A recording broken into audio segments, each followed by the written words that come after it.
ఐం హ్రీం శ్రీం శ్రీమాత్రే నమః. ఈవేళ పొద్దున్నే తమిళ రామస్వామి, ఆయన పొందు రామస్వామి అంటారు, ఆయన పొద్దున్నే వచ్చారు. ఆయన యాక్చువల్గా ఇక్కడ ఈసీఎల్ ఎక్స్ రోడ్లో, ఈసీఎల్ దగ్గర ఆయన ఇల్లు. ఈసీఎల్లో పనిచేసేవారు, వాళ్ళ భార్యాభర్తలు ఇద్దరు. ఆయన ఆఫీసర్కి పనిచేసేవాడు. ఆయన వాళ్ళ ఆఫీసర్తో కలిసి 18 సంవత్సరాల క్రితం మన దగ్గరకు వచ్చారు. 18 సంవత్సరాల క్రితం మన దగ్గరకు వచ్చినప్పుడు ఆయనతోటి అదృష్టత్వం గురించి చెప్తే ఆయన పెట్టుకోలేదు. కానీ ఆయనతో పాటు వీళ్ళు డిస్కస్ చేసుకుంటే వాళ్ళ దగ్గర పనిచేసే ఒక సూపర్వైజర్ లాంటి, అంటే యాక్చువల్గా క్లాస్ 4 అనుకుంటా, అంటే ఫైల్స్ అయి మోసే అతను అనుకుంటా, మాధవ స్వామి అంటారు. ఈ మాధవ స్వామి గారు మాట ఆయనతోటి విని ఆ రోజుల్లో ఆయన వీళ్ళిద్దరు లేకుండా ఆయన అప్పుడు వచ్చి అదృష్టత్వం పెట్టుకున్నాడు. ఆయన పెట్టుకున్నప్పుడు సరే అదృష్టత్వం వీళ్ళు పెట్టుకోలేదు, కానీ ఆయన పెట్టుకున్నాడు. ఆయన పెట్టుకున్నప్పుడు కొన్ని విషయాలు డిస్కస్ చేసుకుంటుంటే వాళ్ళకి యాక్చువల్గా నూజుడి దగ్గర ఊరు, వాళ్ళ నాన్నగారికి 12 ఎకరాలు మామిడి తోట ఉందంటే నేను ఏం చెప్పానంటే, మీ నాన్నగారికి 12 ఎకరాలు ఉంటే నువ్వు కనీసం 120 ఎకరాలు భూమి కొనాలి అని. అంటే అది అసాధ్యమైన విషయం, ఎందుకంటే క్లాస్ వరకు ఫోన్ చేస్తున్నాడు ఆయన. భార్యాభర్తలు ఇద్దరు కదా, ఈయన ఎక్కడ పనిచేస్తాడు, వాళ్ళ మిస్సెస్ ఇళ్లలో పనిచేసుకోవడం మీద చేస్తే అట్లాగా ఉండే అతను 120 ఎకరాలు అంటే ఆయన ఏమన్నా అంటే వేళ, సార్ మీరు ఏదో సరదాగా అన్నట్టున్నారు, కానీ నేను సీరియస్గా తీసుకున్నా సార్, నేను చేస్తాను సార్ అని చెప్పి అన్నాడు. తర్వాత ఉద్యోగం వదిలేశాడు. ఎవరైతే వీళ్ళిద్దరు ఆఫీసర్లు ఉన్నారో ఇప్పుడు ఆయన దగ్గర పనిచేస్తారు, ఆయన సైట్ ఇన్స్పెక్టర్ లాగా పనిచేస్తుంటారు. ఆయన వ్యాపార వ్యవహారం మొదలు పెట్టుకున్నాడు. ఎయిర్పోర్ట్కి దగ్గరలో ఆ రోజుల్లో కొద్దిగా తక్కువ రేట్లో ఉంది. కరెక్ట్గా 128 ఎకరాల ల్యాండ్ తీసుకున్నాడు. దాంట్లో మామిడి తోట వేసాడు. మట్టి పట్టుకుంటే బంగారం ఆయన చెప్తుంటాడు. ఆయన సుమారుగా ఆయన తాలూకా 200 మందికి పెట్టించుంటాడు అదృష్టత్నాలు. ప్రతి ఒక్కరికి, అల్లుళ్ళకి, కూతుళ్ళకి, కొడుకులకి, వాళ్ళకి సంబంధించిన వాళ్ళకి. ఇప్పుడు ఆయన పైన పనిచేసే ఆఫీసర్లు ఇద్దరు ఆయన దగ్గర గుమస్తాలుగా పనిచేస్తున్నారు. ఈయన మాత్రం చాలా మంచి పొజిషన్లో ఉన్నాడు. ఇదే నేను చెప్తాను, అదృష్టత్వం నేను ప్రత్యేకంగా గమనిస్తాను, అందరికీ ఎవరికో చెప్తాను. అదృష్టత్వం పెట్టుకున్న వాళ్ళు మీకు తెలవకుండానే మీ కోరికలన్నీ తీయటము, పెద్ద పెద్ద వ్యాపార వ్యవహారాలు సక్సెస్ అవటము, గొప్ప వాళ్ళు అవటం అయిపోతుంది. ఎవరైతే మీరు అదృష్టత్వం గురించి తక్కువగా అంచనా వేస్తారో, తక్కువగా అంచనా వేయద్దు. కొన్ని విషయాలు మనకి తెలియని విషయాలు మనం యాక్సెప్ట్ చేయాలంతే. మనకి నీళ్లు తాగాలి, ఓకే, పెద్దోళ్ళు చెప్పారు తాగాలి అంతే. గాలి పీల్చాలి, అది అలవాటు చేసింది ప్రకృతి అంతే. ప్రకృతికి విరుద్ధంగా నేను నీళ్లు తాగను, గాలి పీల్చను, ఆహారం తినను అన్నీ సొంతంగా చేసుకోవడానికి కుదరదు. ఎందుకంటే ఆయన మామిడికాయలు పంపించిన ప్రతి సంవత్సరం ఒక ట్రక్ నిండా పంపిస్తాడు, సుమారుగా ఒక 5,000 కాయలు. నేను కూడా నా ఫ్రెండ్స్ అందరికీ కూడా దాంట్లో పంపిస్తాను, మా శిష్యులకు పంపిస్తాను, గుడికి పంపిస్తాను. కొన్ని ఆయన పంపించే కాయ కూడా ఒక్కోటి ఈ సైజ్ కాయ, అన్నీ ఒక్కొక్క కాయ సుమారుగా కిలో తూకం అవుతుంది. దీంతో పాటుగా చెరుకు రసాలు పంపిస్తాడు, ట్రక్ నిండా కాయలు పంపిస్తాడు. అన్ని కాయలు కూడా స్పెషల్గా ఉంటుంది ఒక్కొక్కటి అట్లా. అలాగే ఎవరైనా అదృష్టత్వం పెట్టుకుంటారో వాళ్ళకి మిగిలిన వాళ్ళకంటే ముందుకెళ్ళాలనే ఉద్దేశం ఉండటం వల్ల పెట్టుకుంటారు, ముందుకు వెళ్తారు. తెలిసి తెలవగా ఇప్పుడు ఇన్ని రోజులు అయినప్పటికీ రామస్వామి గారు రోజుకి 10 గంటల పూజలోనే ఉంటాడు. ఎప్పుడు గుళ్ళో ఉంటాడు. ఏ ప్రోగ్రామ్ జరిగినా కూడా పెద్ద పెద్ద కార్యక్రమాలు అన్నిటికీ ఆయనే నిర్వహిస్తాడు. వీళ్ళింట్లో పూజలు యజ్ఞాలు కూడా ఆయన దగ్గర నుండి చేపిస్తాడు. కానీ ఆయన పొజిషన్ ఎప్పుడు ఓకే, ఈసీఎల్ ఎక్స్ రోడ్లో ఈసీఎల్లో పనిచేస్తే నెలకు 1,00,000 రూపాయలు వస్తాము. ఇప్పుడు నెలకు 5 లక్షలు సంపాదిస్తున్నాడు. కానీ ఆ 1,00,000 కోట్లు సంపాదించిన ఈ మాధవ స్వామి అంటే మా దగ్గర అదృష్టత్వం 18 సంవత్సరాలు పెట్టుకున్న ఆయనతోటి పోల్చుకుంటే కూడా చాలా తక్కువ కదా.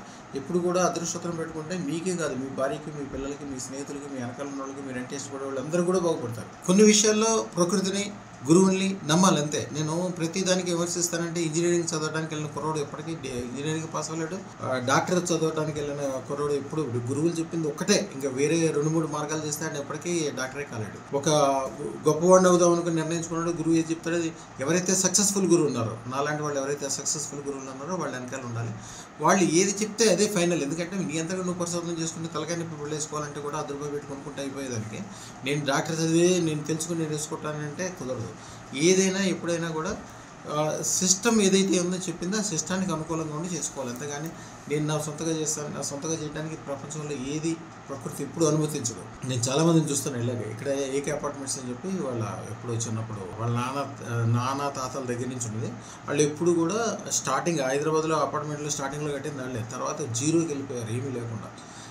అట్లాంటి వాళ్ళు నా దగ్గరికి వచ్చిన తర్వాత వాళ్ళ అబ్బాయి సుందరమూర్తి గారని చెప్పి ఆయన వచ్చి మన దగ్గర అదృష్టత్వం పెట్టుకున్న తర్వాత మళ్ళీ బ్రహ్మాండంగా అపార్ట్మెంట్లు కట్టడం మొదలుపెట్టి హైటెక్ సిటీలో 40 అంతస్తులు 50 అంతస్తుల బిల్డింగ్లు చాలా వరకు వాళ్ళకి సంబంధించినవి ఉంటాయి. బ్రహ్మాండంగా కట్టి బ్రహ్మాండంగా చేసుకుంటున్నారు.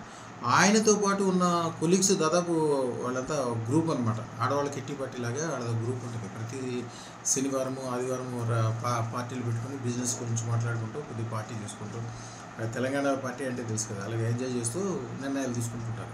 ఈ పార్టీలో ఉన్న వాళ్ళు దాదాపు 30 మంది ఉంటారు. దాంట్లో 18 మంది నేను చెప్పినట్లు అదృష్టం పెట్టుకున్నారు.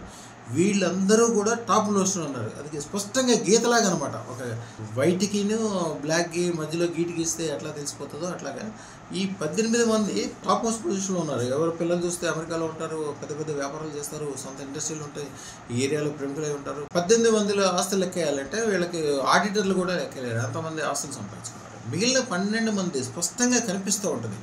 వీళ్ళు పార్టీకి వెళ్ళినప్పుడు కూడా వాళ్ళతో పాటు కొద్దిగా ఏదైనా తాగడానికో తినడానికో వెళ్ళినట్టు ఉంటుంది, కానీ వ్యాపారం చేసినట్టు అన్నీ కలిపి కొన్ని అన్న సంఘ వ్యతిరేక శక్తుల తెలివి తక్కువ వాళ్ళు అందరూ కూడా మంచి మంచి ఇంజనీర్లు, బాగా చదువుకున్న వాళ్ళు, వాళ్ళ ఇంట్లో ఎప్పటికప్పుడు సస్టెంట్ స్వాగతం చేస్తారు, పూజలు యజ్ఞాలు గుళ్ళు కట్టించిన వాళ్ళు, అంతకుముందు తాతండ్రులు, అట్లాంటి కుటుంబాలు కూడా వీళ్ళ వంశంలో మాత్రం వీళ్ళ భార్యకి ఎప్పుడు 100 తులాల బంగారం కొన్నట్టు కనపడదు. వాడు తిరిగే గాడు కూడా ఎప్పుడో పాతతరం కారు ఉంటుంది, పాత బట్టలు మొహం మాసిపోయి ఉంటుంది, ఎప్పుడు మాత్రం గుడికెళ్ళి బుట్టి పెట్టుకుని వస్తుంటారు.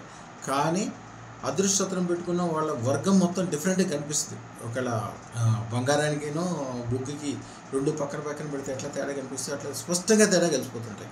అదృష్టం పెట్టుకుంటే కలిసి వస్తుంది, వేదాల్లోనే ఉంది, లక్షల సంవత్సరాల నుంచి ఉంది, అందరికీ తెలిసింది, పెట్టింది. ఆహారము, నీరు, అదృష్టము ఇవన్నీ కూడా ప్రకృతి ఏది నిర్ణయిస్తే దానికి వెళ్ళాలి. వీళ్ళు తెలివిగా నేను నా సొంత నిర్ణయం చేసుకుంటాను, దేవుడు నిర్ణయిస్తే ఏం జరుగుతుంది? దేవుడు ఏది నిర్ణయించాడు, దేవుడు అవకాశం ఇస్తాడు. అదృష్టం పెట్టుకునే అవకాశం కూడా దేవుడే ఇస్తాడు. ఇల్లు దేవుడు కట్టించాడు. ఇల్లు కట్టుకోవడానికి కావాల్సిన పరిస్థితులు మట్టి, ఇటుక, సిమెంటు, వ్యవహారము, ప్రకృతిలో వచ్చే చెట్లు, మొక్కలు, భూమిలో పుట్టాయి, ఎన్నింటినీ ఉపయోగించుకుని మీరు ఇల్లు కట్టుకోవాలి. అంతగానే దేవుడే నాకు ఇల్లు కట్టిస్తాడని కూర్చోకూడదు.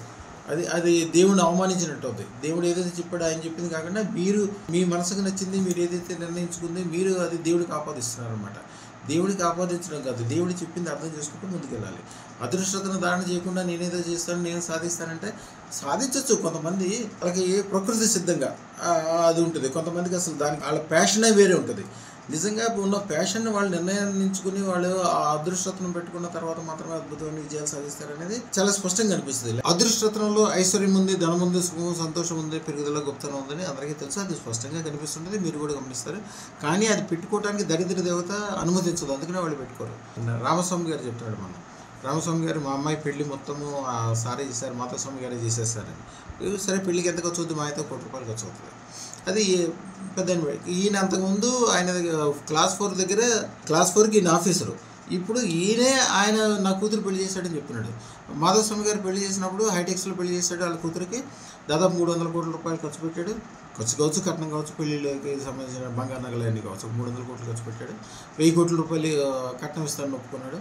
కట్నం అంటే శ్రీధనం, అంటే అమ్మాయికి వచ్చేవాట ఇస్తా అని చెప్పి ఒప్పుకున్నాడు. అది అర్థం చేసుకున్నాడు. అదృష్టం పెట్టుకున్న ఆయనేమో అట్లా ఉన్నాడు. ఆయనకంటే చాలా తెలివి, డబ్బు, టైము, అవకాశము అన్నీ ఉన్నాయేమో. ఈ రామస్వామి గారేమో మా కూతురు పెళ్ళి మా సార్ చేయించాడు. అంతకుముందేమో మాధవస్వామి 15 సంవత్సరాల క్రితం మాధవస్వామి రామస్వామి దగ్గర క్లాస్ 4 అంటే కాగితాలు ఇవ్వటం, ఛాయలు తెచ్చడం, అట్లాగా సార్ అనేవాడు ఆయన అనేవాడు. ఇప్పుడు ఈయన సార్ అని ఆయన అంటున్నాడు. అదృష్టం పెట్టుకుంటే అంత స్పష్టమైన తేడా కనిపిస్తుందని మనం చెప్పడమే కాదు, వేదాల్లో కూడా రాసింది కదా. శమంతకమణి కావచ్చు, కౌస్తుభమణి కావచ్చు, దారామణి, ఇంద్రమణి, చందామణి, నాగమణి ఇవన్నీ కూడా అందరికీ తెలిసినవి. వీటన్నిటికంటే పవర్ఫుల్ అదృష్టరత్నం. శుక్రశతరత్నం దానికి పెట్టే డబ్బులు చాలా తక్కువ పెట్టుకోవాలనుకున్నప్పుడు బేసిక్ స్టోన్ 1,16,000 పెట్టుకుంటే మీ వ్యవహారము, అనారోగ్యము, ముఖ్యంగా ఏడుపులు, ముఖ్యంగా కాలసర్ప దోషాలు, రకరకాల ఇబ్బందులు వచ్చే అవకాశాలు అప్పటికప్పుడే వచ్చి మనిషిని మొత్తం కుదేలు చేసేస్తాయి. మీరు ఏదో గమనించేలాగానే పూర్తిగా నాశనం అయిపోయి ఉంటుంది అనమాట. ఇప్పుడు కూడా మనిషికి రక్షణ ఉండాలి.